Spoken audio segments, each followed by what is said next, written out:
Vull començar la xerrada tècnica amb un poema d'en Martí i Pol. I diu així.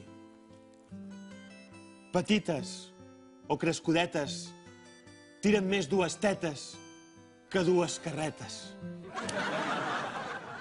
Mireu, el Barça té molt i molt bona davantera, però això no és mèrit meu, és mèrit vostre. Però just estem a la meitat de la Lliga i ara no ens podem adormir. Hem de continuar traient pit.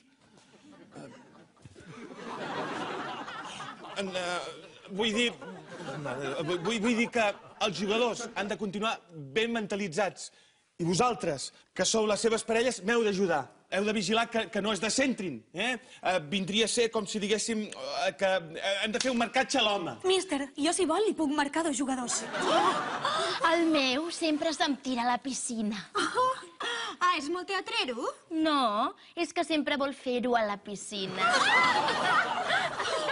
Prou! Si us plau, noies, una mica d'ordre. I tu, es pot saber què fas ballant? És que sóc culer. Culer no vol dir passar-se tot el dia remenant el cul. Escolta, tu ets la Shakira, oi? Què hi fas aquí? No tenies un nòvio argentí? Sí, però li vaig dir... Antonio, vete a la rua. Ei, parles un català millor que el meu. Però qui te l'ha ensenyat? I me l'ha ensenyat. Barcelona. És que m'encanta Barcelona. M'encanta l'olor que fa, com es mou. Quan surt de la dutxa, és tot tan guaca, guaca. Com es diu guaca, guaca en català? Es diu remena, nena. Però escolta una cosa. Qui t'ha dit que vinguis a aquesta xerrada?